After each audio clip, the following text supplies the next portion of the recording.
don't judge a book by its cover. How many times have you heard that expression?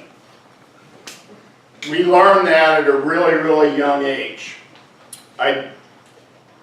Quickly about me, I'm a scoutmaster for a Boy Scout troop. I've been doing it for 8 years in Lee Summit, so I work with a lot of young men from the ages of 11 to 18. Now when they first meet me, they judge me really quick. I have this, what's called a command presence. When I walk in the room, dressed in a uniform with my loud command voice, most of these 11-year-olds make a really quick judgment on, he's very stoic, he's very quiet, he's got a mean look about him.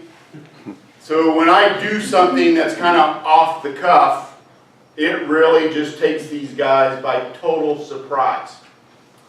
How many of you, it's Friday night, driving home, you're leaving work, you're sitting in your car and you're driving home, and suddenly on the radio, one of your favorite songs come on. My fellow Toastmasters friends and guests, I can guarantee you that almost all of you are going to reach over, crank that volume up, and you're going to sit there and you're going to start singing along with that song. Now, how many of you are also going to do that when you've got somebody else in the car with you? Some do, some don't. Well, imagine yourself, 11, 12-year-old boy, listening to this god-awful 1970s music that is just ancient, classical music to you. You're driving down to summer camp, and suddenly your scoutmaster hears his favorite song come on the radio, and he breaks out in song and starts singing along with it. These guys, I look in my rearview mirror, and their jaws are just hanging at their knees. They're just like in shock. They can't believe it.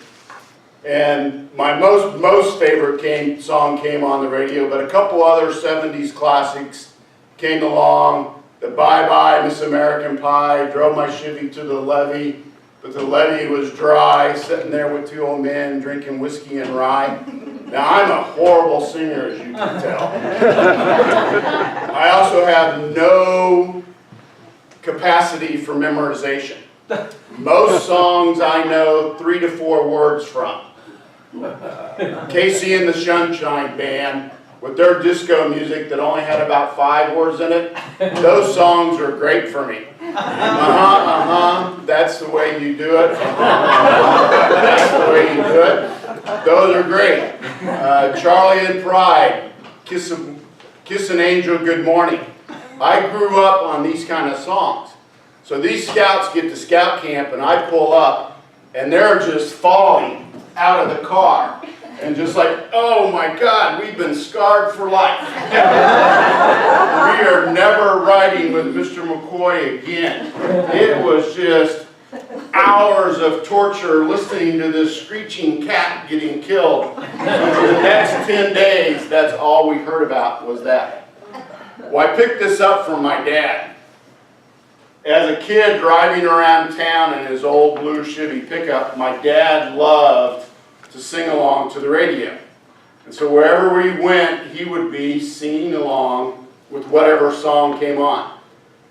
And for 8 straight years, our summer vacation, we drove to Twin Falls, Idaho from Kansas City. It was a 23-hour drive, and my dad was a firm believer in you do not stop. You only stop if it's an emergency situation, or my grandparents rode along with it, and it was amazing. My brother and I could be screaming for hours, "Dad, stop! Dad, stop! Dad, stop!" But my grandmother said, "Next exit." Boom, Dad was taken off. He pulled in and he stopped, so that was no problem.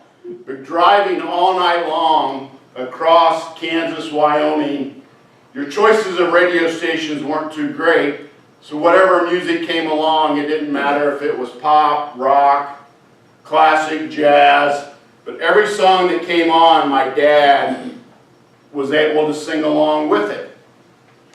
Now, as he got older, he became known for a signature song. And it was Dr. Hook's A Cover of the Rolling Stones. Anytime we had a family party, he would always be called up on stage and he would sing along to this song. And he always, at first he had horrible stage fright. But then when my grandmother passed away, he basically learned and took the attitude, it doesn't matter what other people think about you. If I'm having fun and I'm having a good time, what difference does it make how crazy I act? Well, he became known for this signature song so well that we actually played that song at his funeral.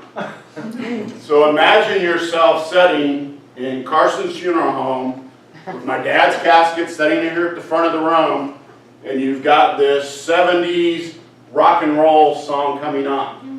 Strangest audience reaction I've ever seen, because you've got some people in the room that are crying and bawling their eyes out because of the memories it invoked. You've got other people in the room that are just singing and laughing along because of the memories that evoked. Well, this was the song that came on in the car with those 4 scouts that I had in there. So what I want to punish you with this morning, I'm going to play you just a little bit from that song.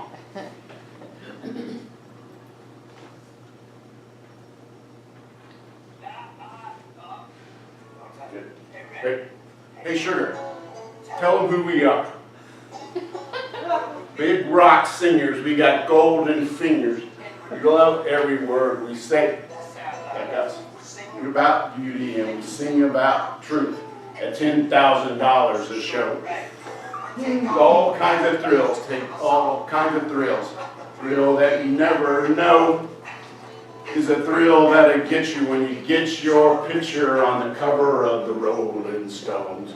Rolling Stones, my picture on the cover. Gonna buy 5 copies for my mother. You'll be my smiling face, the picture of the Rolling Stones.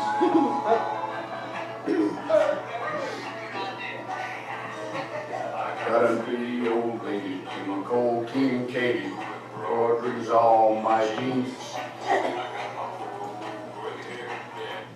So you can imagine how that shocked a bunch of 11, 12, 13-year-olds. And I just want to leave you with the one thought. If you're having fun and you're not hurting anybody, it doesn't matter how big of a fool you make out of yourself.